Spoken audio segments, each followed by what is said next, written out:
Coming up, China City volunteers hold winter aid distributions and home visitations in Jiangsu. In an in-depth report, we see how Taiwan's industrial wastewaters have made its way into our food chain. Welcome to DaAi Headlines. I'm Wendy Chen. Thank you for joining us. We kick off today's show in China's Jiangsu province, where Tzu volunteers travel to Hongze Lake and nearby farming village to conduct home visitations. Seeing local residents' living environment, Tzu volunteers realize the importance to cherish their blessings. But first, let's go to Sihong County, where Tzu's winter aid distributions were joined by recipients of the Twin-Lei Scholarship Program. 来，小朋友注意一下，同学，他们都知道，我都叫他们什么？小朋友。太棒了，是不是自愿来的？是。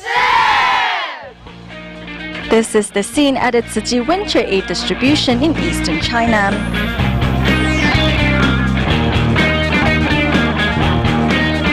These youngsters are the recipients of the Twin-Lei Scholarship Program established by the China Children and Teenagers Foundation. Today, they're getting some hands-on experience in helping the needy. Tzu has been providing us with a lot of help. We're very happy to have the chance to contribute our share and help those in greater need. I am very happy to have the opportunity to volunteer because this is my first time helping those in greater need. I feel very happy. Since 2011, Eastern China Tzu volunteers have been collaborating with the Suqian Home Affairs Bureau in Jiangsu province to hold winter aid distributions. However, this year is the first time Tzu has held a distribution in Jiangsu Sihong County. As the distribution plans to help some 15,000 households, Tzu volunteers from Nanjing, Suzhou, Kunshan, and Shanghai travel to Sihong County to help alongside the scholarship recipients. It would be great if we can spread Tzu's love through the hands of scholarship recipients to those living on the fringes of society. This is a rare opportunity for them and something that they cannot learn from books. 这个是上人给我们带来的一个慰问跟祝福，要给你们过个好年。 To make sure the poor and needy in various areas received Tzu's aid, Tzu's distributions were carried out in 6 different locations. Also among those assisting at the venue were staff members of different corporations. At first, everyone felt a little bit tired, but after a while, everyone got very excited. In the end, everyone said that they are not tired at all. Meanwhile, another group of volunteers arrived in Jiangsu's Hongze Lake to conduct home visitations. As most of the residents live on boats, volunteers carefully made their way to each household.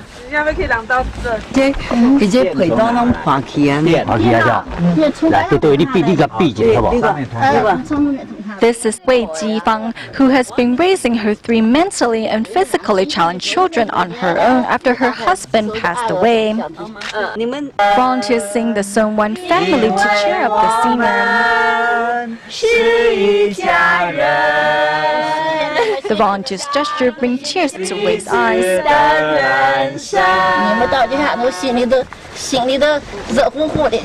All of you have brought warmth to my heart. Thank you all so much for caring for the old and sick.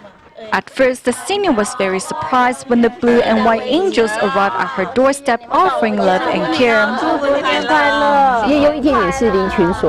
This family has been living on their own for many years, thus they are not that outgoing.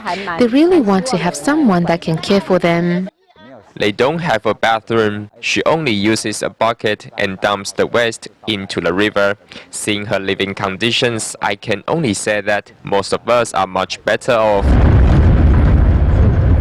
Traveling from city to the countryside, despite the cold weather, Tzu volunteers insist on bringing their love and care to senior residents in need. Moving to Taiwan, as January 1st marks the anniversary of the establishment of DaAi TV, every year staff members of the station and Tzu volunteers celebrate the occasion in many different ways, from live recording of shows to getting hands-on experience in recycling. Let's take a look.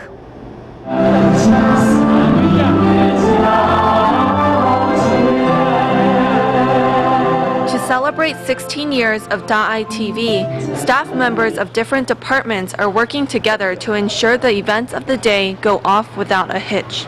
We are from the tech department, so we help set up the sound system, microphones, etc. This way, the event can run smoothly.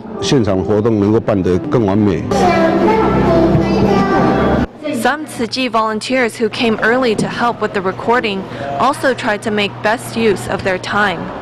I arrived a little earlier, so I asked the person in charge to see if there was anything I could help with. He told me just to look around, and if there are things out of place, adjust them. Even Zhang Qiyu, an intern from Tzu Chi University, is eager to help. She helps with registration, ensuring those who are here to participate quickly find their assigned seat.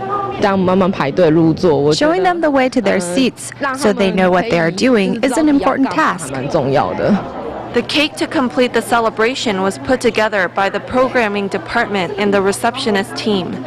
On January 1st, staff members are not taking it easy, but instead coming together to hold a grand celebration.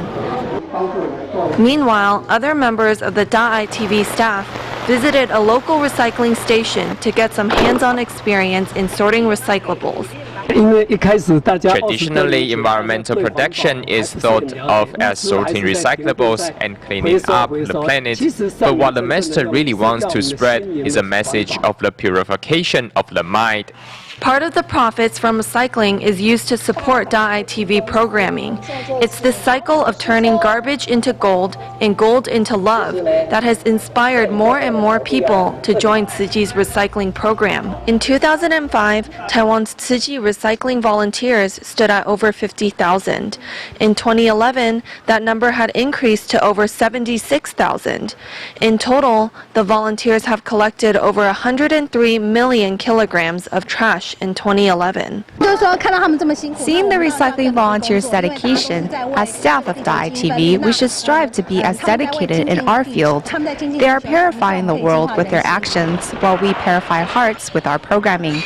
Understanding the hard work that goes into sorting recyclables, the staff of DaAi TV is sure to not let the recycling volunteers down. This year, to celebrate DaAi TV's 16th birthday in a meaningful way, staff members of the Tzu Chi Humanitarian Center joined the ranks of the volunteers of Tzu Chi's 4 missions. Staff members seized the opportunity to safeguard our planet and also brought care and comfort to the suffering. And looking back on the past year, 2013 can be said to be a year filled with accomplishment and gratifying achievements for the Tzu Chi Humanitarian Center. On January 2013, here at the winter aid distribution in China's Hunan, despite the temperatures being below zero, thousands of local residents arrived to collect their aid for the new year. Each time this year, staff from the Tzu Chi Humanitarian Center seized the opportunity to give back, paying for all expenses out of their own pocket. Back in Taiwan, on the eve of Chinese New Year, a parade of volunteers while packing winter aid supplies also packing their warmest blessings. Opportunity to take part in events like these bring everyone closer together. It helps create harmony within the team, so it's a different kind of reward. We fast forward to November 2013 when one of the biggest disasters of the century, Typhoon Haiyan, struck the Philippines and claimed more than 5,000 lives. Multinational Tzu Chi volunteers teamed up to conduct disaster relief in the cities of Ormoc and Tacloban and even implemented a cash for work program for residents to restore their communities. There are those who took to the front lines to contribute their strength, and there are those back home who serve as the volunteers' pillar of support. After the typhoon, Tzu Chi Humanitarian Center staff members organized a charity sale to raise funds for the disaster survivors. From pasta to traditional snacks to performing arts, everyone contributed what they could. In total, close to 4 million NT dollars was raised. Not only was 2013 a fulfilling year for staff members, it was also a rewarding year for DaAi TV's children's program. Instilling education into the hearts of children, DaAi TV's children's programs have always received a positive response from the general public. We offer programs for children from 3 years old to university. Some are about parent-child interactions, others use animation or puppets. We really offer a wide variety of children's programs. In 2013, for its 9th 9 children's programs, DaAi TV received 19 awards. Such great achievements could not have been possible without effort. We have programs which motivate, ones which inspire love, and ones which spread the idea of filial piety. These values perhaps lacking in the youth of today, and in fact the most important values of society. Meanwhile, here at the Taipei Tzu Chi Hospital, DaAi TV staff and members of the Tzu Chi Performers Association bring their blessings through song to those who are unable to return home for the New Year's. Being here, it's completely different experience to editing shows. We also hope that in the new year, more staff members can set some time aside to take part. DaAi TV staff members have seized the opportunity while on holiday to volunteer and serve patients. I see smiles on many patients' faces and many hearts of gratitude. 很多的感恩哈。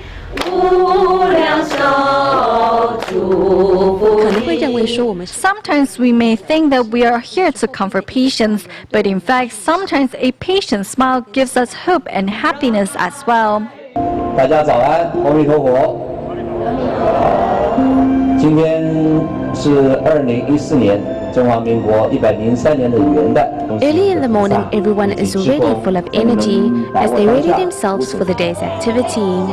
New Year's is also the day on which DaAi TV celebrates its birthday.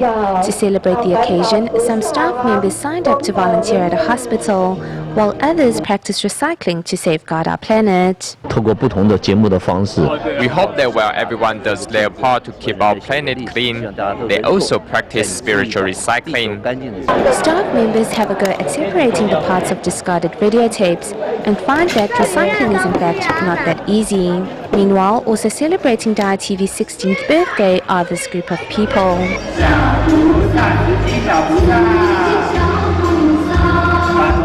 As children big and small enjoy the festive atmosphere, Tzu Chi seeds of compassion slowly find their way into the children's hearts, marking this occasion as one with profound significance.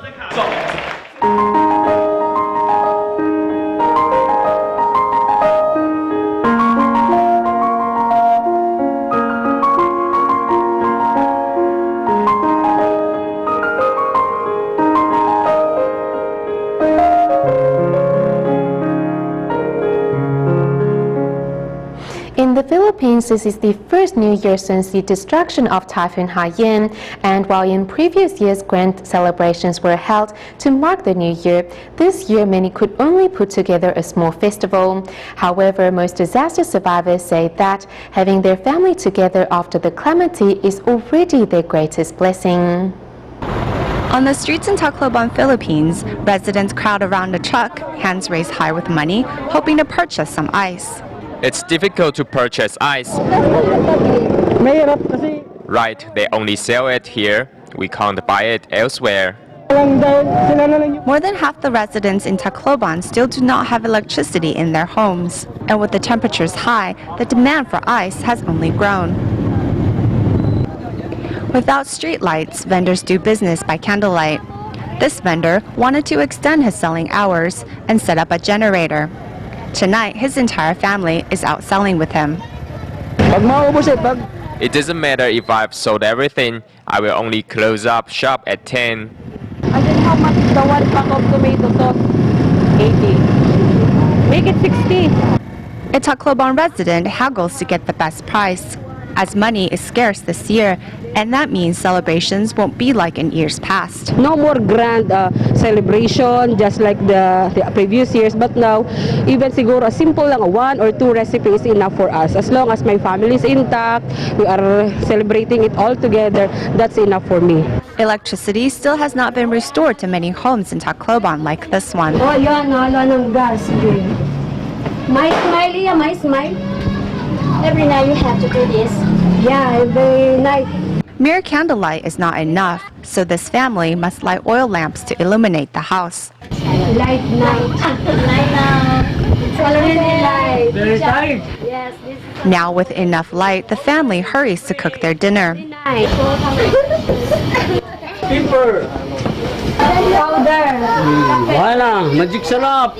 The family participated in Tzu Chi's Cash for Work program previously, and as a memento, the wife still carries around the card Tzu Chi gave to commemorate the blessings she received.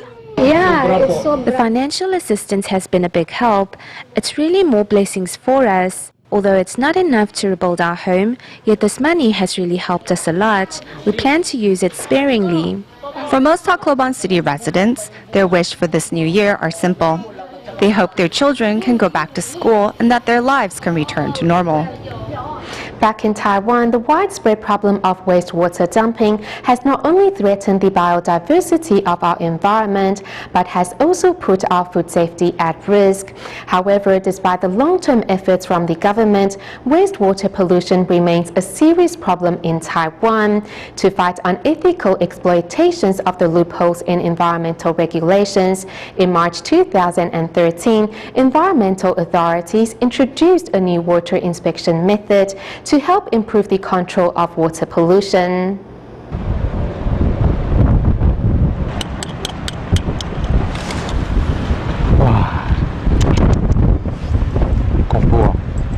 All the aquatic creatures here have been exposed to toxic elements. It's just that the oysters show stronger reactions. The presence of green oysters means that the surrounding waters are polluted by heavy metals. These green oysters are obviously inedible. However, countless poisonous fish that show no signs of contamination have made their way onto the plates of consumers. As this fishing port is close to an industrial zone, environmental inspectors regularly check the water quality here. The authorities keep looking for heavy metals in the water and will punish polluting companies. However, that's not helping improve the overall water quality. Despite the government's efforts, the green oyster phenomenon seems to have become even more serious. Studies show that oysters in 7 areas on the west coast of Taiwan are heavily polluted by heavy metals. Factories use loopholes in the regulations. If a factory discharges acidic wastewater, they just need to add alkali to neutralize their wastewater so that it can meet the EPA's pH standards. Although meeting EPA standards, the neutralized wastewater is still poisonous. Unfortunately, using chemical data to examine water quality is the only detection method currently available to Taiwan's environmental authorities. To close loopholes, in March 2013, the EPA introduced a new testing method. Scientists now use water fleas, fish, and shrimps to monitor water quality.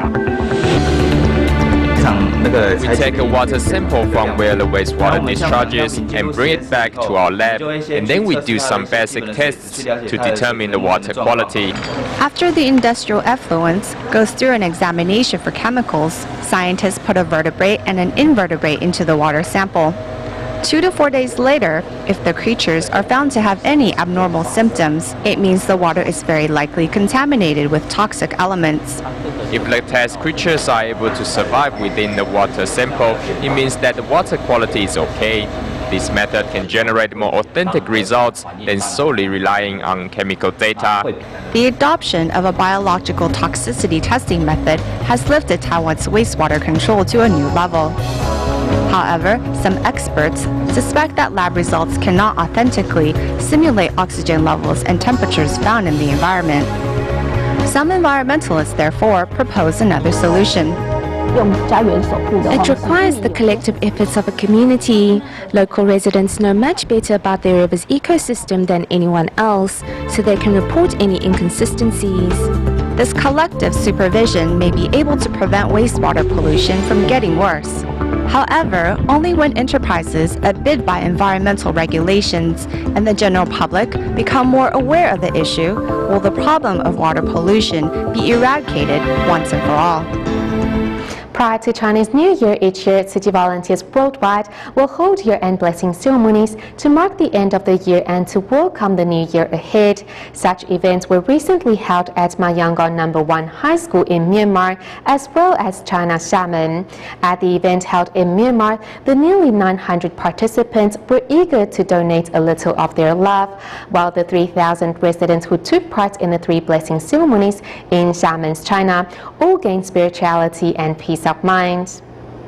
Here at Xiamen's year-end blessing ceremony, Tzu Chi volunteer Ling Pinghua shares with participants her photos before sarcoma began to grow on her face. Faced with the illness and the death of her husband 15 years ago, it was only thanks to the power of Tzu Chi that she was able to lift herself out of the darkness.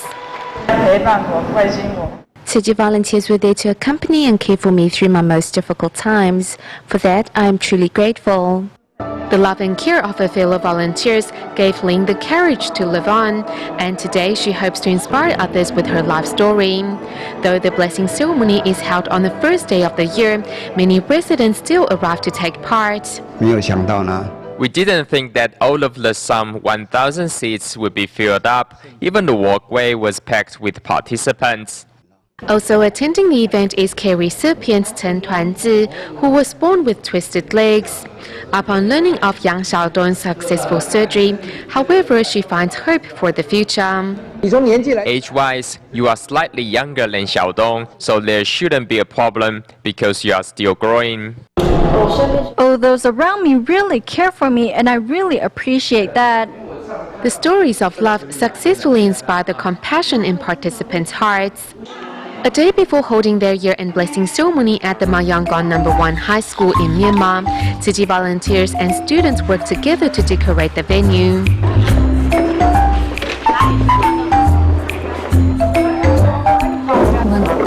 When we are cleaning, we use that opportunity to reflect upon ourselves and cleanse our mind. When we wipe the table, it is as if we were wiping the dirt off our soul. Tzu Chi first set foot in Myanmar following Cyclone Nagas in 2008, and since then volunteers have held year-end blessing ceremonies every year. Before the start of this year's event, participants are already waiting eagerly to contribute their love.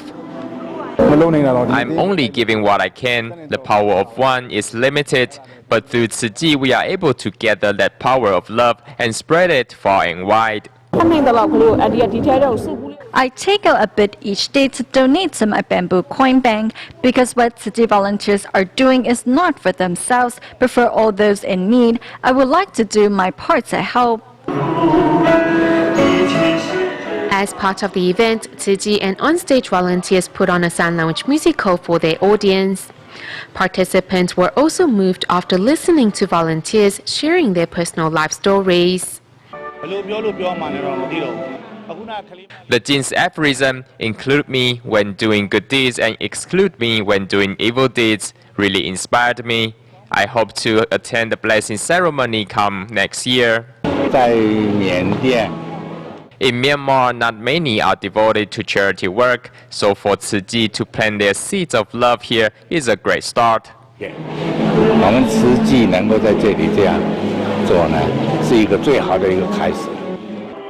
Besides receiving blessing and wisdom bread envelopes from Tzu Chi volunteers, the 900 participants on site also prayed together for a world free from disasters. We'll go back to Taiwan at the end of today's show. Team of medical staff and Tzu Chi volunteers recently visited Geelong and held a free clinic there for their care recipients. As many were unable to make it out of their house, the door-to-door service was a great help to the elderly and sick residents. We'll leave you with these images. Thank you for tuning in. Goodbye.